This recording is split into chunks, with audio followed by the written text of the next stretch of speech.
Good evening. I'd like to welcome you to this special event, Coalition Building Across Diverse Communities, a discourse with women of color activists, and to thank everyone, particularly the grassroots community activists in the audience, for coming. The opportunity to hear the views and experiences of frontline activists, especially women of color, as they confront issues which are critical to our society, is still, unfortunately, too rare at the Kennedy School and at Harvard in general. Organizing this event proved a challenge to those who conceived of the idea, but its realization is a demonstration of the fact that we feel these women and the work that they do to be important. That this forum has finally come to fruition at all makes it special to us, and we hope, in its own way, path-breaking. On behalf of the Kennedy School of Government and Harvard University, we express our deep appreciation to the panelists for coming tonight. This is also a special day to us for another reason, because it's the birthday of Cesar Chavez, renowned leader of the farm workers movement. This event is therefore being held in his honor as well, and in honor of all grassroots activists working for social justice in underserved communities. One of our panelists, Renee Salcedo, who will be introduced more formally to you in a few minutes, will now offer a brief remembrance of Cesar Chavez. There are so many things that I could say about Cesar Chavez. He was a hero to probably every single person in this room. Cesar Chavez was the son of farm workers and a farm worker himself. And he saw the injustices of how a community of workers was exploited in the fields. Thanks to Cesar Chavez, we have a farm worker movement, not only in California, but all over this country. And let me tell you that the spirit of Cesar Chavez lives on today. Just the day before yesterday, we celebrated Cesar Chavez's birthday in Northern California by convening thousands and thousands of people to remember him and to remember the struggle, fighting against pesticides, against today's, that are affecting today's strawberry workers, and fighting against the injustices that Cesar Chavez fought so strongly about. So I'm honored to be part of this panel tonight and commemorating my hero's birthday. Thank you.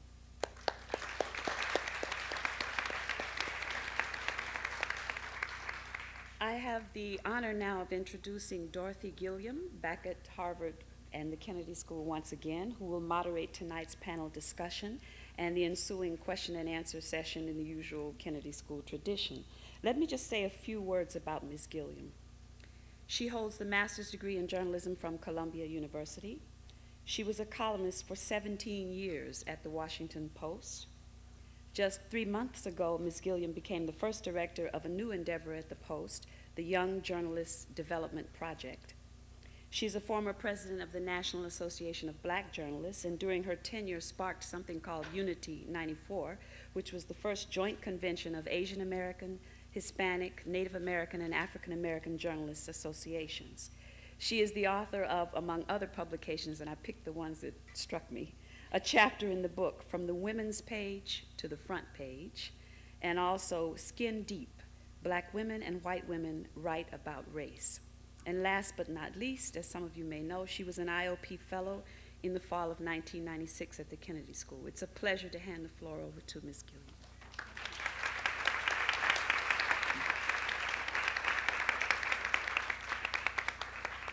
Thank you very much for that very warm introduction, and it is a pleasure to be back at Harvard and the Kennedy School.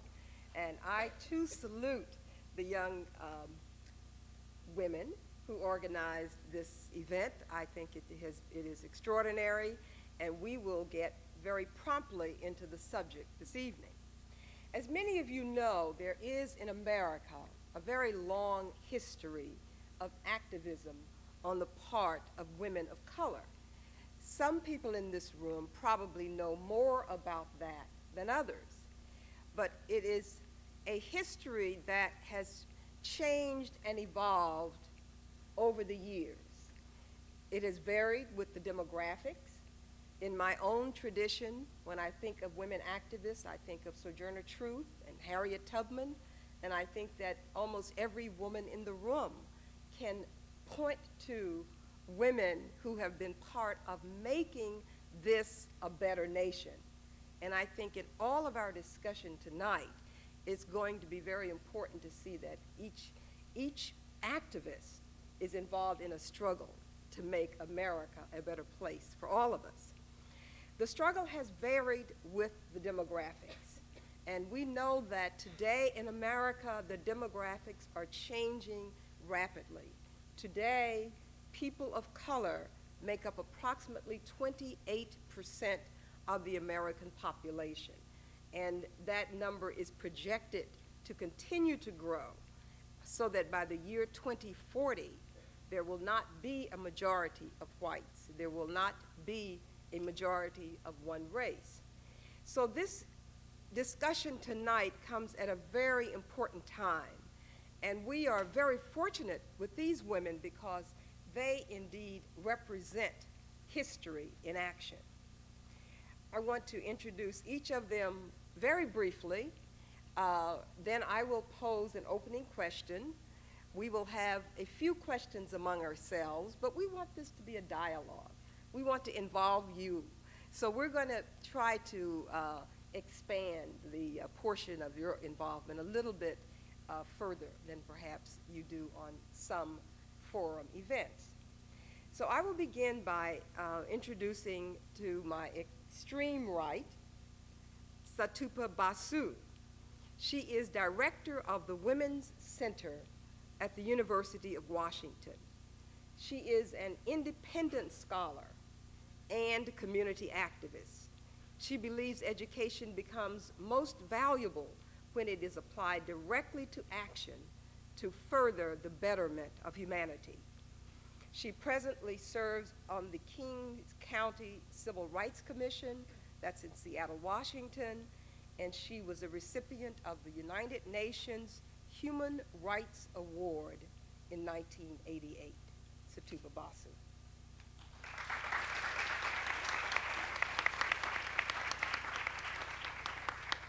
Seated to my immediate right is Pamela K. Chen. Pamela Chen is a lawyer. She is a graduate of the Georgetown University Law Center. She has long been associated with the Asian Pacific American Bar Association. And since March of 1991, she has worked as a trial attorney in the Civil Rights Division of the United States Department of Justice in Washington, D.C.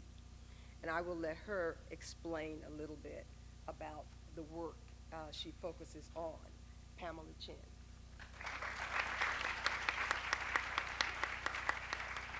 And seated to my immediate left is Suzanne Shone Harjo. Suzanne Harjo is a writer, a poet, lecturer. She's a curator, a policy analyst, and she is president of the Morningstar Institute in Washington, D.C. As with all of our panelists tonight, there's so many attributes, there's so many credentials that I'm going to have to cut them short, but I do think there are several things about Suzanne Harjo that I want to mention. She's a founding trustee of the National Museum of the American Indian.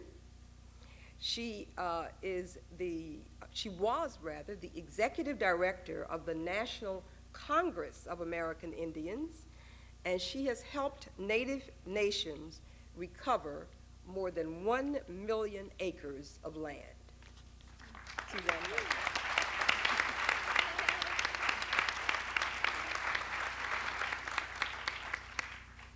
And Renee Salsado, whom you already heard, is also a lawyer, and she's been able to combine her legal background with activism.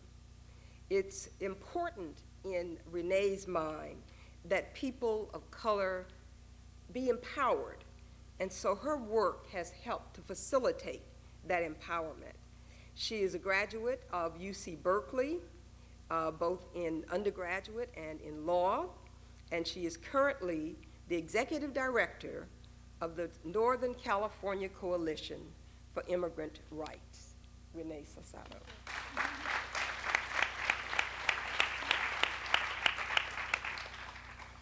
And I'd like to begin this discussion tonight by having each of the panelists briefly tell us who they really are, Who are you and what brought you here? What are some of the challenges and struggles that you've encountered as you moved on this road to becoming an activist? Okay. First of all, I would like to thank the Kennedy School for inviting me, and obviously the other panelists. It's a great honor.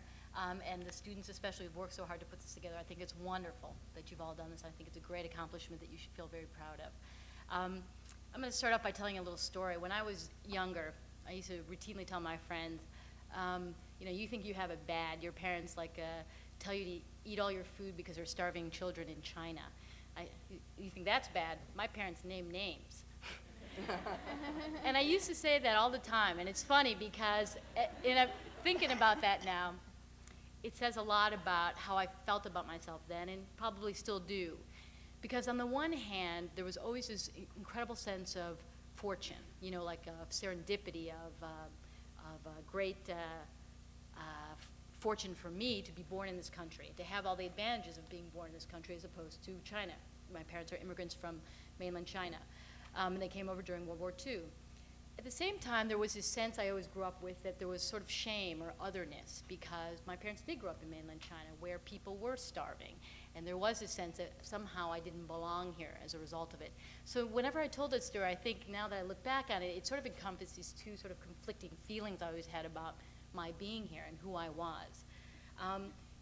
When I was younger, my concept of activism, if you will, since that's the topic for tonight, was more about making it. The act of making it on my own was really, in some sense, an act of activism.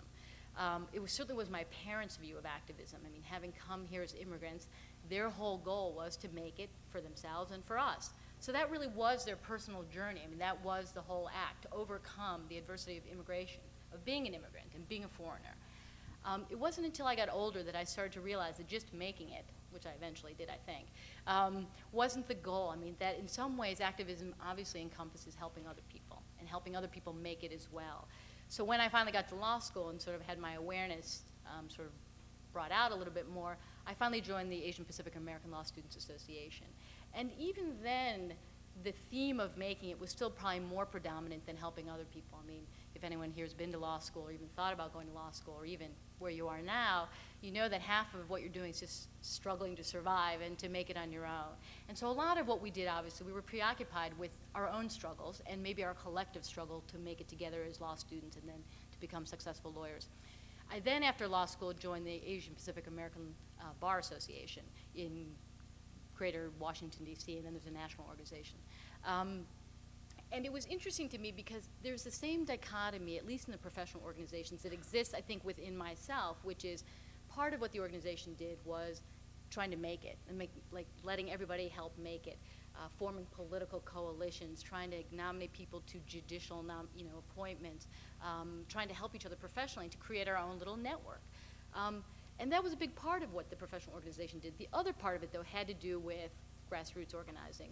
And I wouldn't call it grassroots, I guess, because a bar association is a little different. It's sort of a sanctioned group in a way. It has its own standing. But what there was outreach. And as lawyers, I think the organization realized that we had a role to help other people because we were already positioned in society to do something.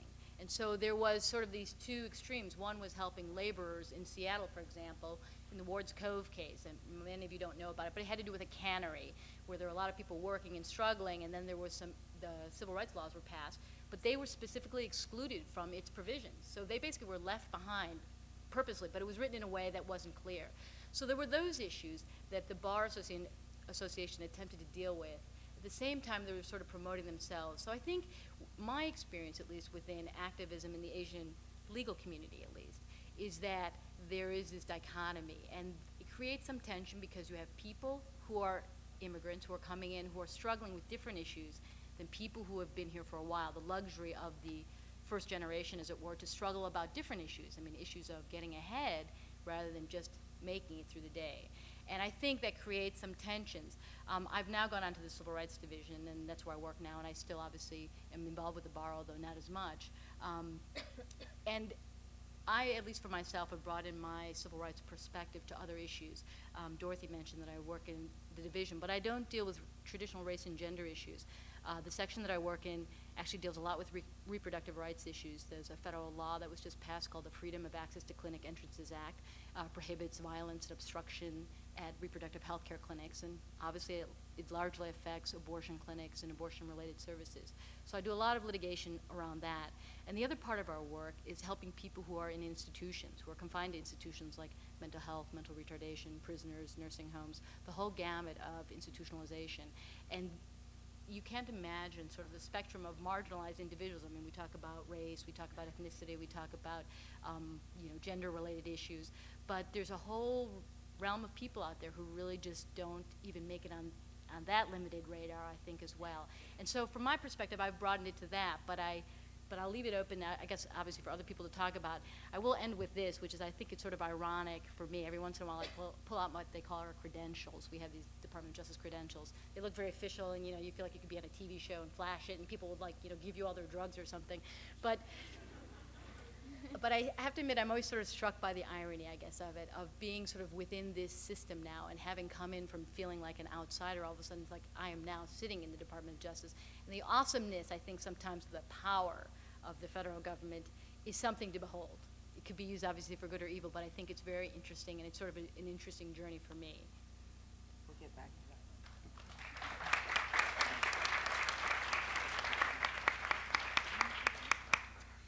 Hello, everyone. My name, again, is Renee Saucedo, and I, too, feel extremely proud to be sharing this panel with these women warriors.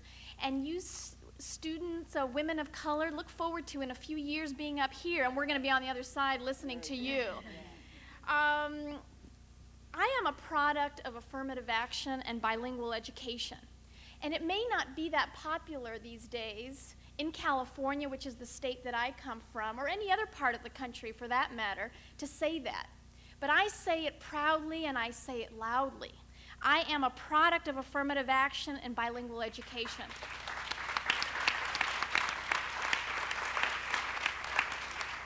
There have been a few experiences in my life which could have caused me to feel ashamed, not proud.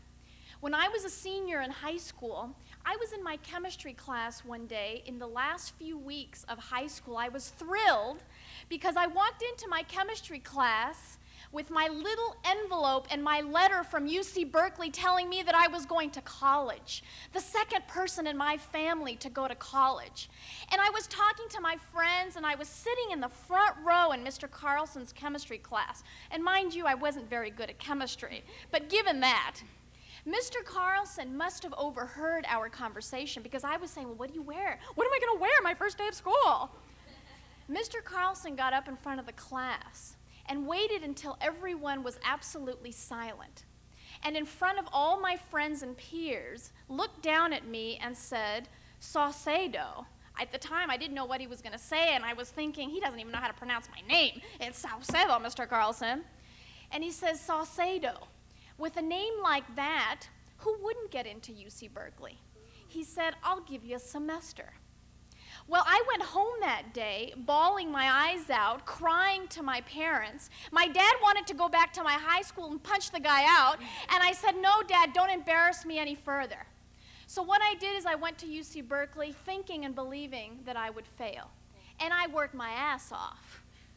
And after my first year at UC Berkeley, I got straight A's. And I thought, you know what? I think Mr. Carlson needs to see a copy of my transcript. So I wrote Mr. Carlson a letter, and I said, Dear Mr. Carlson, you may not remember me. I'm the short Mexican woman in your chemistry class back in I don't remember the year. I said, and I'm sending you a copy of my transcript so that you don't ever underestimate the Lopez's, the Wongs, or the Saucedos that came after me. It was this experience and experiences like this one, and I know that many of us have Mr. Carlsons in our lives, coupled with other things that I lived through and observed as someone coming from Mexico, living with an immigrant family in this country, seeing things that outraged me, like the treatment of domestic workers and janitors, restaurant workers, and how they were treated like animals, that inspired me to do what I do today. And I love it. I get up every morning loving what I do and looking forward and feeling privileged to be able to work with immigrant communities. And what we do, among other things, is that we fight for the rights of all immigrants. We work with primarily with immigrants of color, immigrants from all parts of Latin America, Asia, the Caribbean, and Africa. And we believe that it's moral, humane, and strategic for us to come out very loudly and say, immigrant rights are human rights, no matter what people's immigration status. And nobody, especially in the US, should be denied something as basic as prenatal care or health care. Have we gotten to the point we are dehumanizing a group of people because of their status and thinking of denying them access to public education? It's outrageous. And another thing that I feel very proud that we are doing through my organization is we are building immigrant power. We are building immigrant power, electoral power, and political power.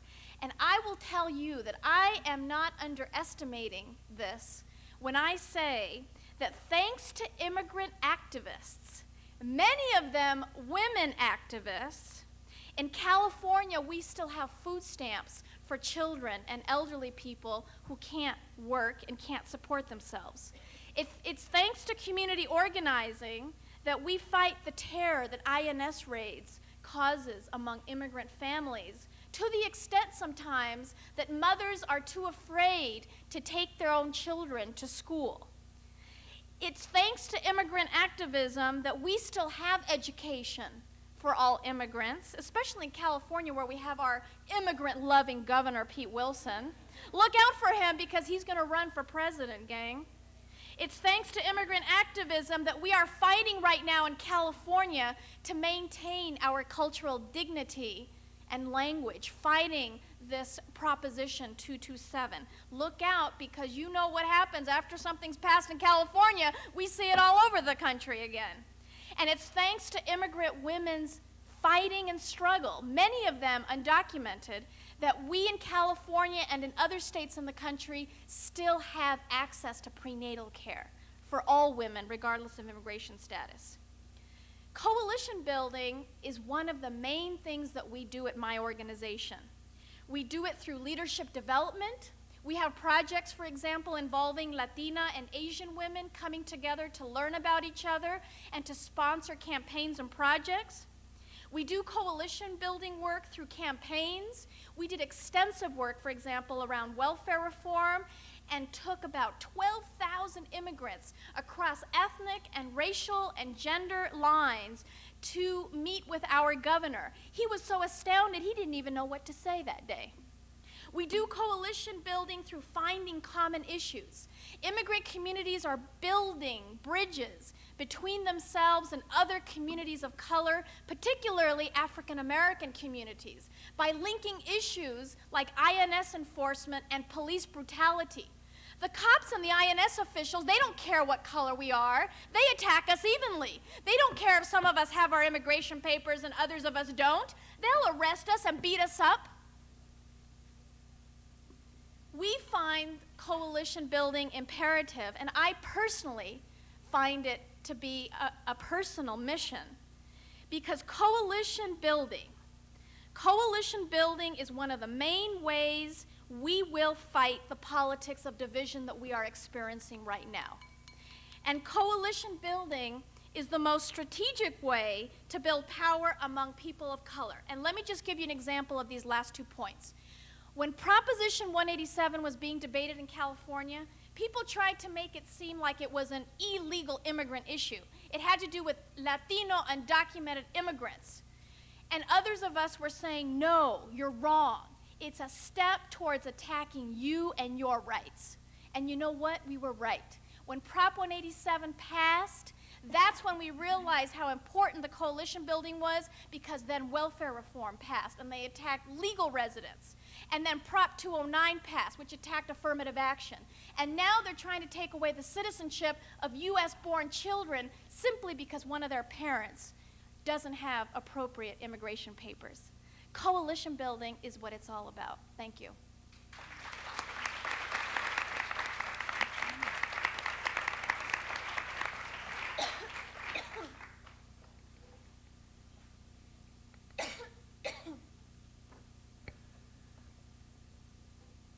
This is the part of the presentation that's supposed to answer the question, how did you get to be that way? I'm the modern evidence of two ancient cultural continuums, Cheyenne and Muskogee, the daughter of two great parents, a Cheyenne mother and a Muskogee father, a bunch of great-grandparents. And I'm here because some white men did not kill my ancestors. And that's the miracle of Native peoples in the United States today. It's a miracle of survival. The fact that we are here at all is extraordinary. Now, you couldn't tell it by the population of Native peoples at Harvard, which was initially established as a Native American school in large part. But I hope that will change as Harvard becomes more comfortable in its tradition, so much so that it can accommodate change and allow more color into it. I think the impetus for everything I do comes from some early experiences, seeing in Oklahoma, where I'm from, the no Indians or dogs allowed signs, being thrown out of a second-story window by a second-grade teacher, a very small white man, who didn't get in trouble for that. He did get in trouble the following year when he dislocated a white boy's arm. He was disagreeing with me about the Battle of Little Bighorn, which is family history to me. And by golly, I was right and he was wrong. And when I got big enough, I showed him. I mean, the Custer National Battlefield was just ripe. And I hope he was still alive when we changed it to the Little Bighorn National Monument. It's just too easy in Washington for Native peoples not to make history and try to do things right for the first time. There are so many things wrong in public policy. Our dead relatives and sacred objects are held hostage in the museums of America. And we were able to change that in 1989 and 1990. I'm part of a little lawsuit called Harjo v. Pro Football, Inc. And why? Because the Washington Redskins just happened to be there. Watch this space. That's going to be an interesting decision out sometime this year as a result of a lawsuit we filed in September of '92 before the U.S. Patent and Trademark Board, not questioning the right of a team to call itself any old racist thing it wants, but questioning whether or not the federal government should reward offensiveness, derogatory names, with the exclusive privilege of making money off it. Interesting lawsuit. I've been asked to commit poetry, and I'm happy to do so, and I thought I would read a poem that I wrote last year called Morningstar Children, and I wrote it for the Morningstar House in Albuquerque, which is run by a lot of friends of mine. It's a domestic violence shelter, and I hope this is a gift to certain people here. Morningstar radiates blessings for Mother Earth and all the worlds. Her brilliance is a gift of the spirit. Maheo sent Morningstar woman with corn and squash and beans and tobacco to nurture the people, to feed the spirit. She delighted the people as a shining star child. She inspired the people as an enlightened elder. She encouraged the people as an everyday woman sparkling with hope. Maheo told the Cheyenne people the nation will be strong so long as the hearts of the women are not on the ground. Dakota and Osage people sing a song, and it is Wakan. We are not defeated while the women are strong. Messages of creation for all peoples, for all time. messages in the hearts of women from Arawak and Acoma as they turned away from hairy faces and fixed their eyes on severed hands and fixed their eyes and fixed their eyes. Messages in the hearts of women from Washita and Palo Duro Canyon as they were stampeded and invaded to the sound of ponies screaming in the sunset, to the sound of screams, to the sound of screams. Messages in the hearts of women from Bosque Redondo and the Crazy Horse Bar as they traded themselves for their children, as they sold themselves for food and drinks, as they gave nothing away. They gave nothing away. Messages in the hearts of women from Warm Springs to Siletz as they end a century of missing memory, as they once again dance in emergence dresses, as they sing their lost and found songs. They never touched me. They never touched you. Messages in the hearts of Native women for all who are touched in unkind ways, for all who pray to end unholy days, for all who shelter the disheartened in loving ways. They never touched you. You are blessed by the Morningstar woman, and your heart is not on the ground. You are blessed by the Morningstar woman, and the people are strong. You are blessed by the Morningstar woman. You are blessed by the Morningstar. You are a blessed star child. You are blessed. Now wish.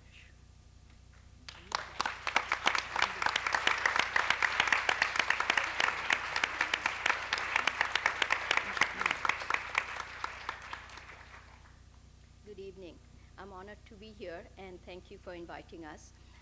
Before I begin, I do want to share with you that I have walking pneumonia, so I have my inhaler right next to me and not able to speak as freely.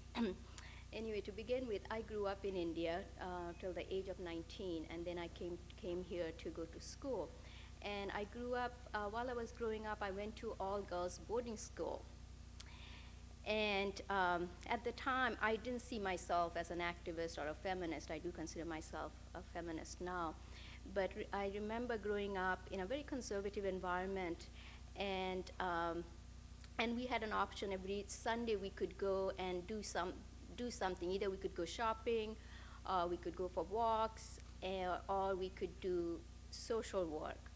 And my best friend and I decided we wanted to go to quote unquote what in India we considered or called slums, to go into I don't like the word slums, but I haven't come up with anything alternative, but poor neighborhoods, and teach the kids how to read and write. And that, it wasn't, we didn't sit down and plan about it, or, thought of, well, this is an activist thing to do, but just felt right thing to do. And so that's how I started getting involved. I think at the time I was probably 12 or 13 years old. And again, the boarding school I grew up in, it was very strict boarding school. And one of the things, we couldn't talk to our servants and gardeners. And one day it so happened, I was talking to one of the gardeners, and he was telling me that he was from a remote village, and he came into town to work. And what he would do is send money home so his children could go to school. So I asked him how many kids he had. And he said he has 2 boys and 1 daughter. And so I said, oh, so all 3 of your children go to school? He said, no, I have enough money to only send my boys to school. But, he couldn't afford to send the girl. Plus, in our culture, still in villages, girls are not valued as much.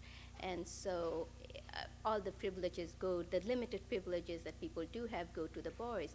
And I remember my best friend and I decided we will save our pocket money, and we gave it to him every month so his daughter could go to school. Again, I wasn't a feminist. It wasn't anything planned, just again felt the right thing to do. And at the same time, as we would go into the poor neighborhoods, there were a lot of factories, which now we call sweatshops. And we would see these women and children literally working, and I'm talking about mid-70s, working 14, 15 hours labor, sewing these clothes, and making nothing, making like 10 cents, at the time making 10 to 15 cents an hour. It felt very wrong, but I couldn't put it in a context till I came to this country. And once I came here, and that's how I got involved. That's when I consider myself, I was becoming a budding feminist and an activist in mid-70s. Is what I have tried to do is that from the very beginning of my activism, I've chosen to work in issues and areas that have a distinct global connection to local and national work here. For example, working with sweatshops. So I started talking about those issues. A lot of my friends would wear beautiful ethnic clothing made in India, and I would tell them these, and they're paying good money for it. At the time, $30, $40 for a dress, and the women who were making them were making nothing. Absolutely nothing. So I would talk about those issues mostly among my friends. And then what happened for the last 15 years, so more and more women started talking about it. And what is interesting is that it really literally took about 15 to 17 years for this issue to become mainstream issue. The other issue that I'm very involved with at the moment, and that I think we need to talk about, is the sex trade, the trafficking of women and children in the sex trade industry. I don't know if any of you know, that's the fastest growing business in the world. It's a multi-billion-dollar business that's going on. So my activism has been connecting both local issues to global issues, because sweatshops is connected to labor issues, and sex trade, is a violation of human rights, violence against women and children. So that's how I've connected both, and I do go back and forth every year, and I keep my connection with my community.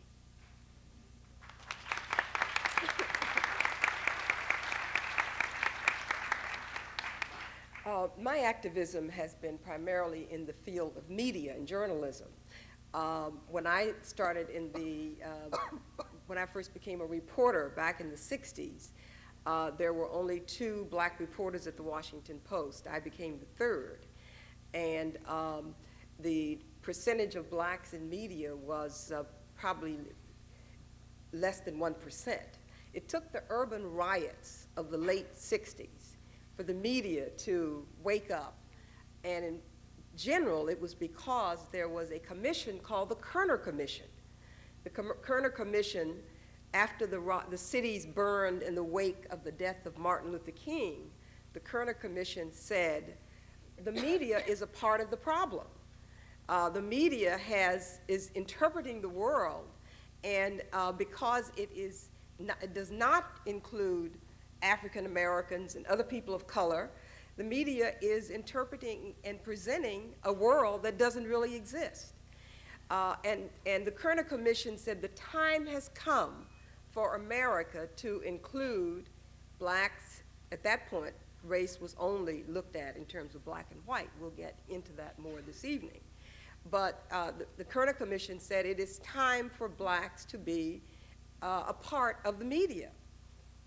Slowly over the years, because the mainstream media was so embarrassed by the devastating way that the Kerner Commission talked about its shortcomings, its failings. The media began to increase the numbers of blacks as part of the media. By the mid-70s, the National Association of Black Journalists was formed, in part to help increase those numbers. A few years later, the Asian American Journalists Association was formed. A few years after that, the Hispanic Journalists Association was formed, and the Native American Journalists Association. Today, in media, all people of color make up about 12% of the population of media. That means that today in America, 88% of the people who bring you the news are white. This in a country where the percentage of minorities is already about 28%. And I feel, and the reason I have become an activist, is I feel that journalism that is not diverse is bad journalism. I think that we are giving the American public an untrue picture of what the world is like. And I think that by giving the American public a picture that does not reflect the diversity that is in America, we contribute to poor race relations, we contribute to misunderstanding among groups, and in many ways we perpetuate a lot of the problems that exist in America today. One of the reasons we came together as the Asian, Hispanic, and Native American and Black journalists to do the Unity Convention in 1994 was because we saw that we had so many problems in common. What so often happens with the white establishment, the power structure in America, is that the differences, the divisions, are always emphasized when it comes to people of color. And so they rarely see the things they have in common. But we in journalism made history when we realized that there were three things that we had in common, despite all the things that made us different. We all knew that we needed an increased number of people of color in mainstream media. We knew that we needed to give our communities more access to media so that we could begin to change the dynamics of media. We also knew that there had to be an increase not only in numbers, but in hiring and promotion. And we knew that the content of news needed to change. Now, most of you who are very young, and so you probably don't remember when the early days that I'm discussing, when there were 2 or 3 journalists. Now there's much more diversity, but that diversity is 12%. And so we have what we have, and why this is so important, and why it's so important for those of us who are part of media to get it, is that we will never have a clear picture of each other as that picture is portrayed in media if we don't have diversity in media and diversity from the top down. We can't simply have a few people of color carrying out the orders of people on top. We must have diversity from the top down. And so that, my history of activism comes from my own involvement, from being a trailblazer, from being in a newsroom when the editors talked about black murders as just cheap deaths that we don't have to cover, from being a reporter on a newspaper where my colleagues in those early days would see me on the streets and not speak, to being in a newspaper, from being in a media business that still sets the agenda today. It doesn't tell you what to think, but it tells you what to think about. And you are inundated by media.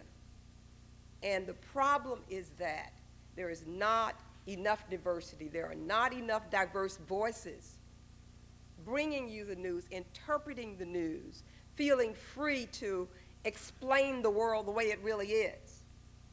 And so that is the history and the motivation for my activism. Thank you.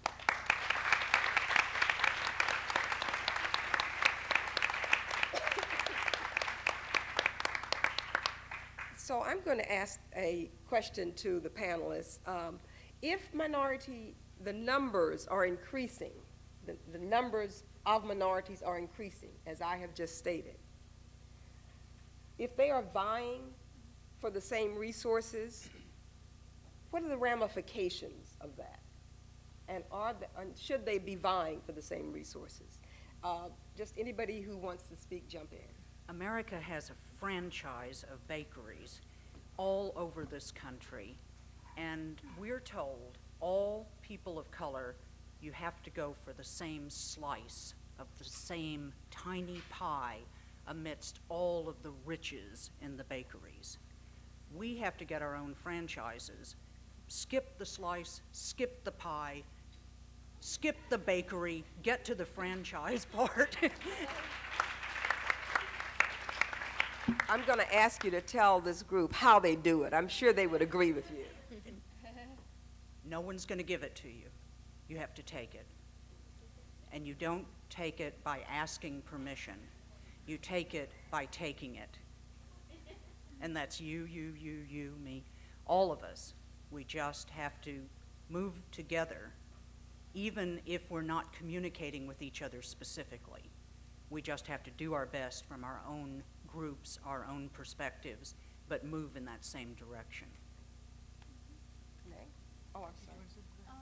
Well, this is a very important question that we discuss all the time, actually, in the immigrant rights movement, and in trying to make the immigrant rights movement part of a larger social justice movement. And the way I look at it is that I think we have rational fears and rational feelings going on in our communities. These rational fears caused by poverty, caused by joblessness, caused by hopelessness.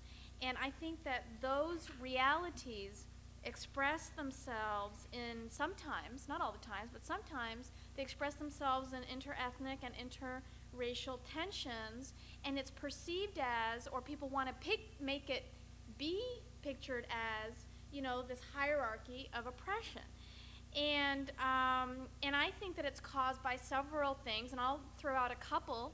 I think that it's caused by the immediacy or the closeness to people perceived as the ones causing the displacement, right? When we saw the rebellion in Los Angeles and we saw the tension between the African American and the Korean community specifically. And then also I think it's caused by public officials scapegoating groups in order to not take responsibility for structural and very deep problems. So some of the solutions that I wanted to throw out that we try to put into practice is that we try to provide leadership in our communities in providing alternative explanations for the problems, especially for young people, so that communities are see one another not as enemies, but rather as allies. And just to give you an example, in California, we had a devastating proposition that basically stripped us of property taxes, which basically supported the public educational system in California. Well, once that happened, people started blaming, you know, Latino and Asian immigrants for causing the devastation of our public educational system. We are trying to provide alternative explanations to why people are feeling these very real things. And I think it's important not to underestimate them. I think that it would be kind of arrogant of us to say, well, you shouldn't feel that way. Haven't you read the latest report or statistic, you know, that black and brown people are affected the same, and joblessness is not caused by immigrant workers, it's caused by this. It's not that easy, and I think that we have to take responsibility to make sure that people understand the more structural causes so that our communities see ourselves as allies and not as enemies. I guess I just want to make a very quick comment, which is, I think the basic thing is just to understand it's all a myth. It's a total myth that there is a pie, that there's only a slice of a pie. As Suzanne was saying, it's like, who made up that rule? If you think about it, it seems a little idiotic. I mean, what exactly are we talking about? Are there only so many jobs that are slotted for people of color? Of course not. And I guess once you start thinking that way, you have to think the opportunity is always there if you just take it, and if you do it, and if you make it. And I guess I'm going back to this sort of theme, is that maybe if you become the person who makes the decisions, things will change. I mean, I guess I posed to the panel, and I don't mean to advocate necessarily one way or the other, but to raise the question of, I guess I consider myself sort of working from the inside. I don't even know if I would consider myself an activist in the same sort of proud tradition as the folks here at the table. I don't feel like necessarily that I'm railing against the system necessarily or beating down the doors, which is it's necessary, it's essential, it's where it all starts. I'm obviously on the inside of this huge thing, the government. But obviously within that structure, there's a potential to harness that power and use it. And so the question is how you use it. And so you can choose your way of doing it, but you must believe it's a total myth that there's sort of a slot in life that you're trying to fit into. You know, it is entirely up to you where you go and what you do. And you can do it through, you know, working in grassroots organizations, or you could even do it by seizing the reins of power yourself. I mean, whoever said that you could just go and do that? Obviously, Dorothy has become a very great spokesperson in a huge organization, controlling the news, or at least discussing, putting out there what issues should be discussed is a really important way of making huge change. So I suggest people think about that. I'm going to take a different angle. I'm going to address the issue of affirmative action. We keep hearing affirmative action, and most people perceive affirmative action as a program to benefit people of color. And the fact is, the population that benefited the most is white women. And nobody's talking about that. And being the director of the women's program, I'm in a position, if I say that, then women's community say, well, Sutapa's biased. I get that all the time, but that's true, that's a fact. And also, if you look at it closely, minority and women's business enterprise programs have benefited more white women than people of color, and that's a fact. And what I'm going to do is that I have some numbers here that I'd like to share with you, and this is from your state. Okay, just to get, and what happens with women of color, since it is a panel on women of color, is that we always get lumped in, counted either with people of color or women. And so our numbers look good, but when we are separated, it's really appalling. For example, this one is right here in Massachusetts, under the Governor's Code of Fair Employment Practices. There's an analysis done for hiring and promotional transaction for the past 5 years for several agencies. And these are the statistics from just one agency, but I think it applies to other agencies also. Okay, so in 1993, this particular agency had 13% white women. And in 1997, they had 30%. Okay, in 1993, Black and African American women were only 2%, and in 1997 is still the same, 2%. In Hispanic Latino women in 1993 was 0, and today is 2%. And Asian, 0 in 1993, and is 0 today, and Native American, 0 in 1993, and 1997 is the same. So I just wanted to use this as an example of this whole myth about affirmative action, since we are talking about myth, and to address the issue. And by this, I don't mean to be divisive, but we need to come together and start a dialogue and see how we can build coalition and work together. I also would like to read something very quickly from Seattle Times, a friend of mine who wrote an article on women's issues, since this is the month for women's history. And let's see, did I read it quickly? For women of color, there is often the additional challenge of combating racial and ethnic stereotypes in addition to their status as females. The disparities show that employment alone does not equal self-sufficiency, and that working women of color are disproportionately represented in the numbers of working poor. Like most women, working women of color are concentrated in the sales, clerical, and service sector and make a disproportionate number of all low-wage workers.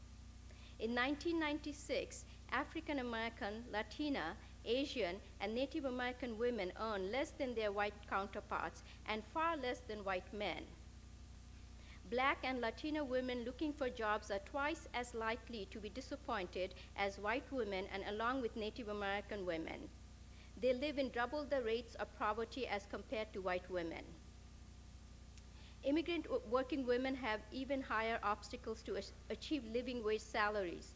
Many immigrant women have factory jobs that pay sub-minimum wages, offer substandard working conditions, and receive no overtime pay or back wages. Labor laws alone are not adequate tools to prevent violations, and the women themselves often have neither the information nor the language skills to effectively advocate for their behalf. So again, I'm just throwing these issues out to you. Thank you. All right, we'll have one more question for the panel, and then we'll go to your questions in the audience. My next question is, as women of color, how have your organizing efforts straddled the race-gender divide? In other words, have you found it better to organize around gender, including white women, or to organize around race, including men of color? What experiences have you had in, if you have had any, in including men when organizing around gender issues? This is an interesting day for that question, and a good time to repeat happy birthday, Cesar Chavez, and joyful journey, Bella Abzug. It's so important that we lift those white, opaque veils of ignorance that have been placed between men and women, that have been placed among all the communities of color, all the peoples of color, and that we learn how to support each other, no matter what the issue is, how to understand each other's language. People think that if you have a common language, English, that you understand what each other might be talking about, and that's not the case at all. We need to understand what we mean when we say certain things, what cultural differences we have, and if we don't understand them, ask.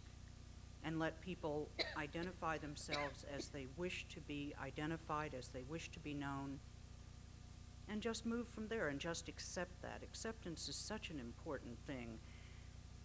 I don't think we need to choose or have artificial contests about men and women and people of color and white people, and we just need to get rid of this hierarchical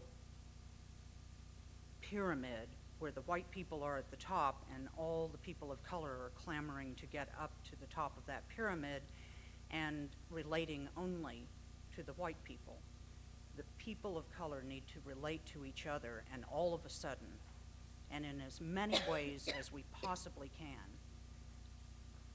I think that's the task before us, and that's probably what's going to keep us safe in the streets and in the rural areas of America. And I think the reverse is the case if we don't do that.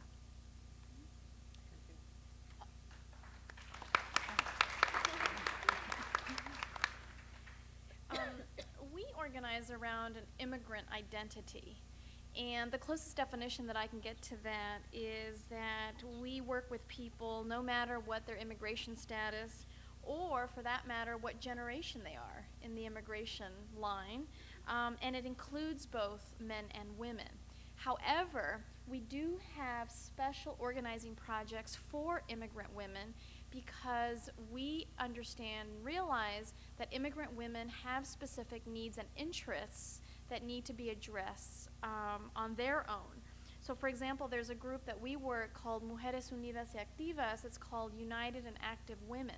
And it's a group of about 200 Latina immigrant women who get together and work on issues ranging from self-esteem, education around domestic violence, education around childcare. And then this group, in developing their self-esteem, getting out of violent situations at home, build themselves into active political women here in the United States. So we organize men and women as an immigrant rights organization, but find it very important to address specifically organizing needs and interests of immigrant women. One factor that is extremely important in our organizing is class. It's very interesting how doing immigrant rights work, there is a tendency, I'm speaking in generalities, it doesn't apply to everyone, but there is a tendency that the more assimilated the person is and the more time the person has been living in this country, the more mainstream values they've adopted, the harder it is to organize them as part of the immigrant rights movement because they've adopted the mainstream anti-immigrant values. And so we focus a lot on working class immigrants and newly arrived immigrants who still have an immigrant identity and immigrant consciousness. Briefly, yes.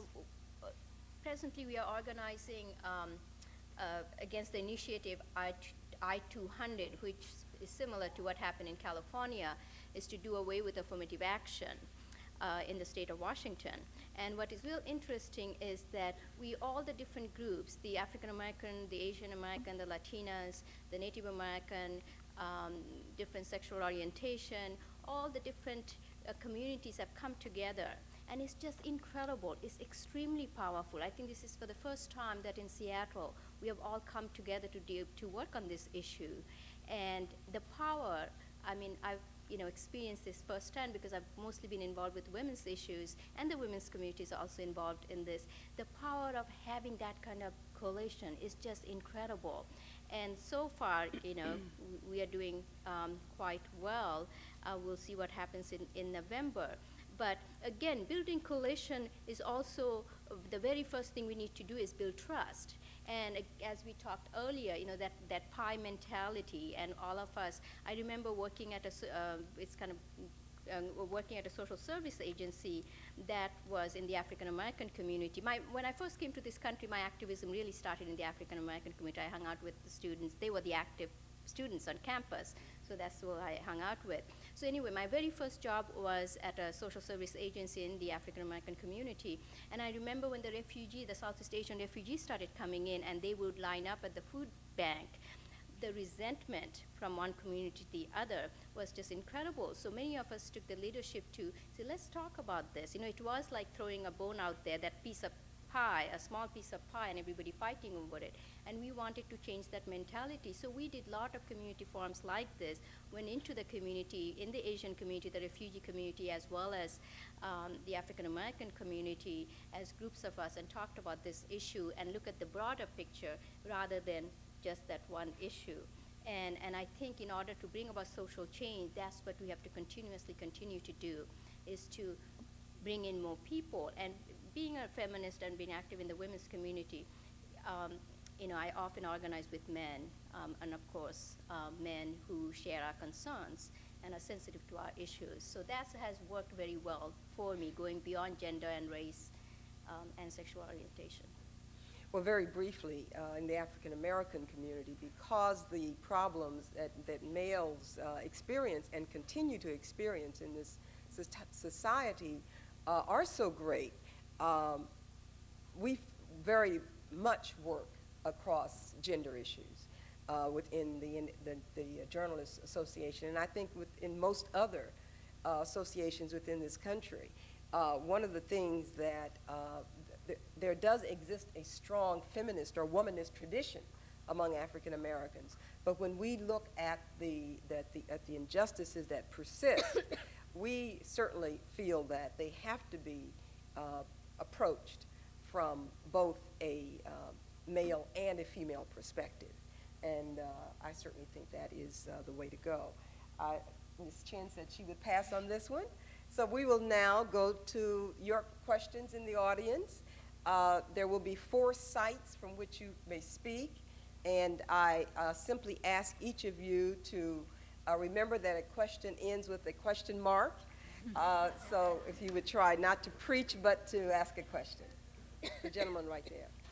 Yes, my name is Raul Candelaria, and I'm an MPP1 here. I'm also from the state of New Mexico, and this question is for Ms. Harjo. Hope I didn't butcher your name. And it specifically deals with, I was wondering, what is your opinion and stance, and where do you see the issue going on the Petroglyph National Monument in New Mexico, and the freeway that is trying to be put through that, and in particularly also with Senator Domenici's and Senator Brigham's current agreement on passing a bill to deal with that?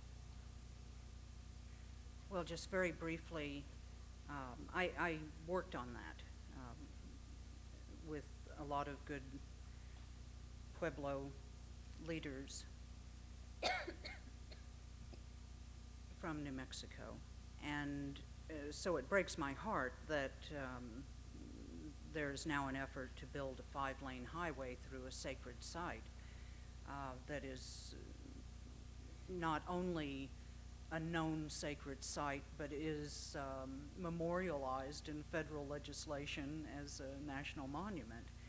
And I think to undermine it is to break the word of the United States which it made in passing that legislation not even a decade ago. So I'm very much opposed to the current efforts. You mentioned two people who I think do good and wonderful work. Keep in mind that when we have, no one's 100%, and we may diverge on issues and policies at given points, but the same people who are policymakers may turn around and be your friend on 10 other issues. And that's the case with Senator Domenici and Senator Bingaman. So you never know when people are going to be for you or against you, and you should never count them as enemies when they have the potential for being friends. On this issue, we mightily disagree. Thank you. Hi, I'm Adrienne Bradley, a first year at the Kennedy School. And we've talked a lot tonight about coalition building among women, among people of color, and I was wondering, how do you keep from making the white community out to be the enemy, or at least having them feel that they're always the enemy? And how do you keep from having an us against them mentality and keep a coalition among the white community and try to work with the white community and not make them feel alienated and up against the minority community?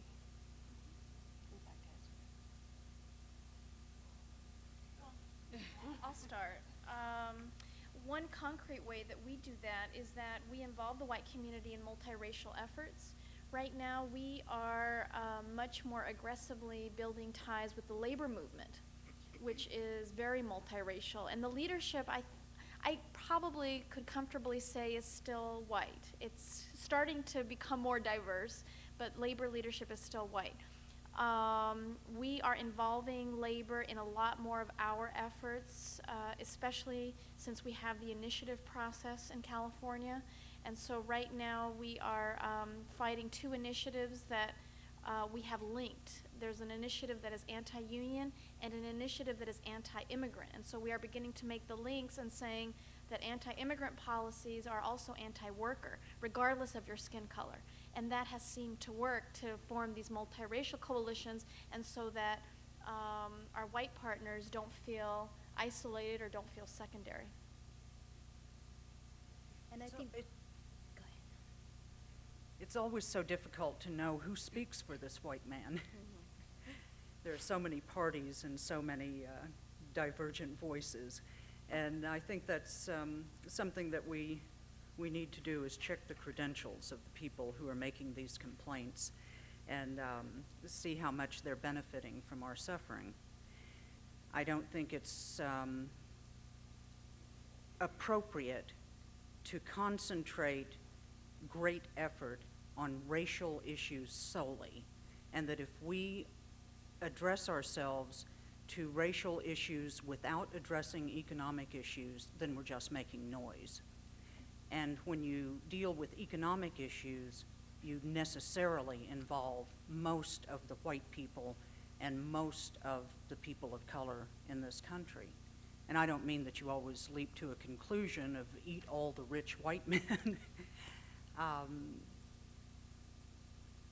But you broaden your coalition when you talk about the real stuff, and the emergency is the economic emergency in the United States of America. And the racial issues are, in a way, a diversion. Yeah, I would add the same. I think what I try to do is, again, focus on the issue. And again, the issue of economics and human rights issue is what gets people involved.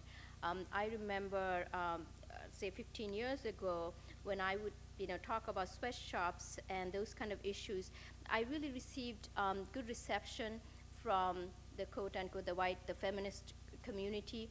However, when the issues of racism came up within the feminist movement, that wasn't a comfortable topic to discuss, and there was a lot of avoidance. And we have come a long way because we have started to dialogue about those issues. And I think just having the mentality of trying to be inclusive, I think that alone. And I think all of the communities are beginning to see that, including the white community, the need to build coalition. In order to, again, bring about social change, we have to build coalition. I guess I want to add to that. I think that your question, though, presumes, again, the sort of pie mentality. And I assume you do that in part to provoke some response, because it assumes that somehow it's adversarial because we're taking away something that the white society, if you want to lump them all together, are sort of entitled to, that somehow we're taking it away. And unfortunately, I think that's a very unfortunate way that we all may think of it that way as well, sometimes in advocating. And I guess in very basic terms, I mean, I don't think anyone's advocating to take anything away from anybody else, but merely to have the same opportunity to compete and to get the same things. And I don't think anyone would disagree with you if you phrase it by saying people simply want an opportunity to do and be happy and be successful and all those other things. It's uncontroversial. I mean, in fact, if someone wants to take you on, it would be very obviously difficult for them to do. And I guess in my limited experience, I guess in terms of when I think about coalition building, is one way to deal with it also is political, which is you trade favors. I mean, you were talking about you don't want to alienate people who down the road may help you. Well, the way the minority community, at least in the bar associations I've worked with and the lawyer community has worked, is that we have started to realize we have something to offer. And as you can see in like the latest news reports, unfortunately some of it gets carried away. I mean, obviously in the political spectrum there's been a lot of contributions of money by Asians, but the truth is political power does build on offering them something as well. And so one way to build coalitions is say, listen, we can offer you support, we can offer you money, we can offer you expertise, we can offer you a lot of things. And I think that the Asian community at least is getting better about learning how to harness some of their political power. Obviously with some faltering lately, but I think that's one thing, is to think of not you're taking away something, but you have something to give them. And once you make them realize you have something to give them, I think it's very useful, especially politically. Excuse me, that was an important mischaracterization of what I said. I didn't say be careful about alienating people who might down the road help you. What I meant to say, if I didn't say, was more along the lines of learn how to have disagreements and be very clear what you're upset about and what you're disagreeing about, because with the knowledge that at some point you're going to have areas of agreement. And that's very different from pandering or from going easy on someone's feelings. We don't have time for the sensitive feelings of people who are in positions to harm us. There are too many of us hurting. Thank you. My name is Ebony Bridwell Mitchell. I'm an MPP1 here at the Kennedy School. My question is that I consider myself part of the activist community, even as young as I am, in comparison to a lot of the older people who I respect in that community. And I'm noticing a growing conversation amongst young activists and older activists that the tactics and strategies with which we associate activism, meaning most of those from the 60s and even as early as the 20s and 30s with a lot of the early movements in South Asia, are not useful and are inappropriate in a modern context in the 1990s and forward. And I think I've seen a lot of situations where that may be true, but don't feel like the leverage of power is the same using these new tactics that are mostly about coalition building and having discussions and dialogues. I don't feel those are as powerful or as gain as much resources as some of the other tactics that have been more effective in the past. And I'm wondering if any of you all could speak to your ideas about the accuracy of the claim that it's time for new tactics, or that the old tactics don't work, and maybe what some of the new strategies, even the language is different in terms of how you talk about activism, and maybe your ideas around what is appropriate for people, particularly who are professionals like us and have activist urgings, but need to figure out a way to combine those in a way that are useful in our careers and in our lives. Thank you so much for that question. Is my mic on? Yeah. I always get accused of being someone who should have lived in the 60s because I like the tactics of the 60s, and I think that they can be effective. I think depending on the situation, any given situation, you use the tactics and strategies that are appropriate. And I don't think that using militant tactics should be discredited. I don't think that they lack credibility, and I don't think they're illegitimate. I believe in the tactic, for example, of public humiliation. If you have corporate irresponsibility or political irresponsibility, then we need to show our power. And many times our communities don't have monetary power, but we have other forms of power.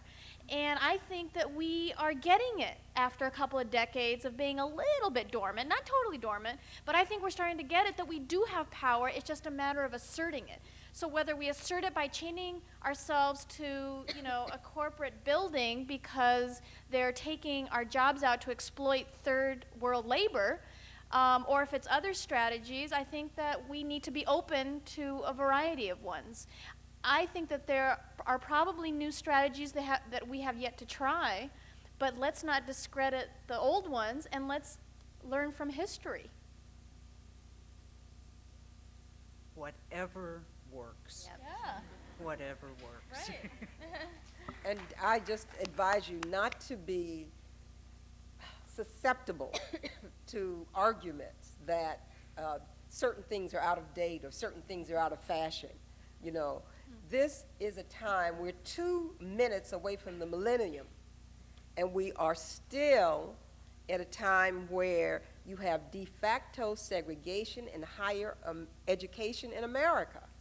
Think about this. 30 years after the struggles of the 60s, we still have de facto segregation of higher education in America. We still have people in incredible situations of suffering economically. There's so many problems that remain. So we can't, remember that the information you get is often quite distorted. It goes through, it doesn't reflect the diversity of voices you hear here. And so always weigh and measure information. Don't simply take it in and say, well, everybody is saying, weigh and measure, and trust your instincts and trust your own intuition, and be a very avid reader yourself, but always weigh and measure.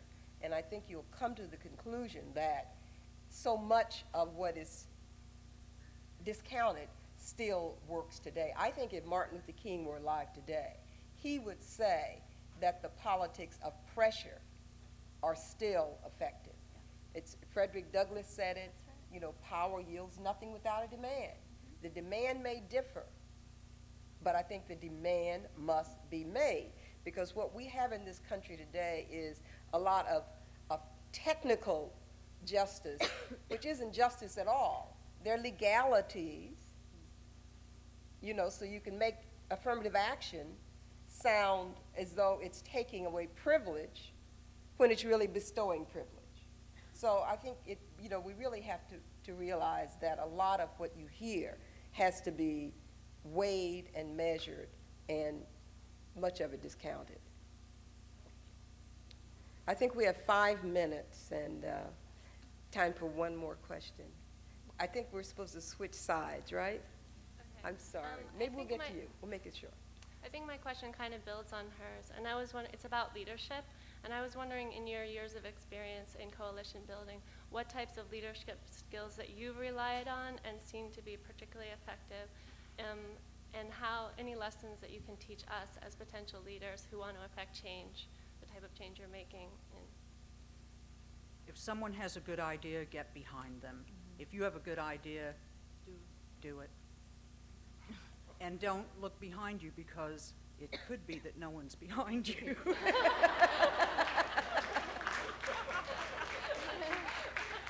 But we have to develop good follower skills as well as good leader skills, because that's what's involved in a movement, and that's how you give your leaders a break, is ponying up when it's time for a certain kind of idea to be carried through. And that way you don't burn out your good people, and you develop more and more good people, and no one feels like, gee, I'm never going to get to be a leader. It's make people lead and get behind them and show them all the support that you possibly can, that you would hope that would be a support for you when you're in a leadership position. Very important followership. Very good. We have 2 minutes for a very quick question. Good evening. My name is Kirina Orozco. I am a graduate of UC Berkeley, like Ms. Sacela. and an MPP1 at the Kennedy School. I wanted to ask a question to the panel.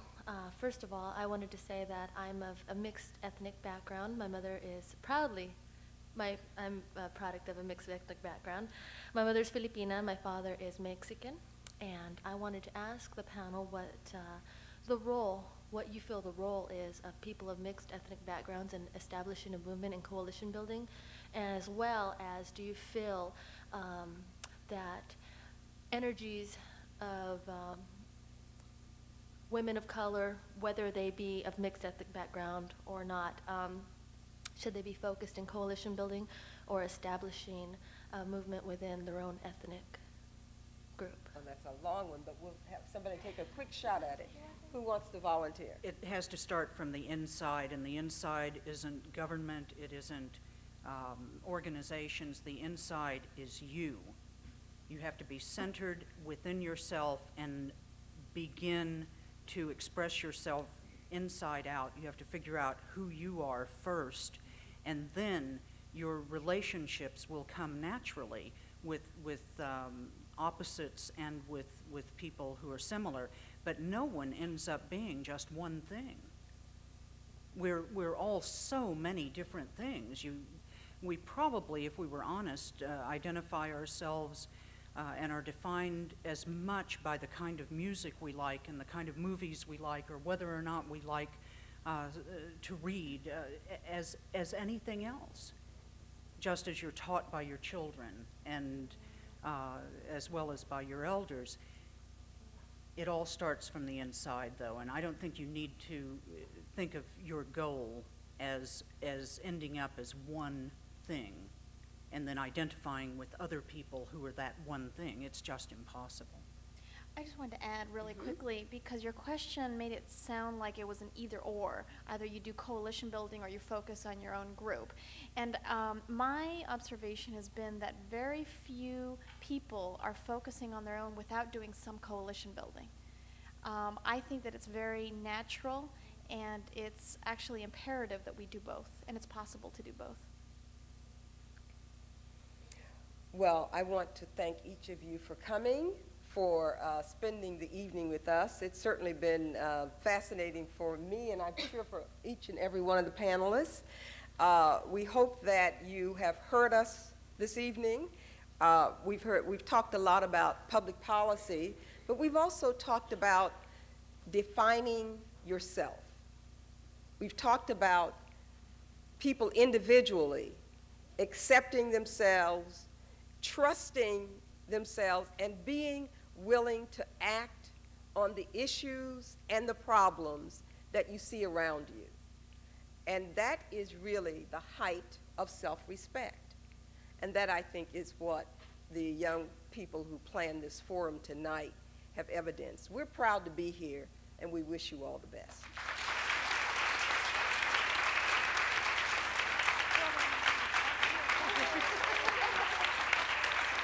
Good job.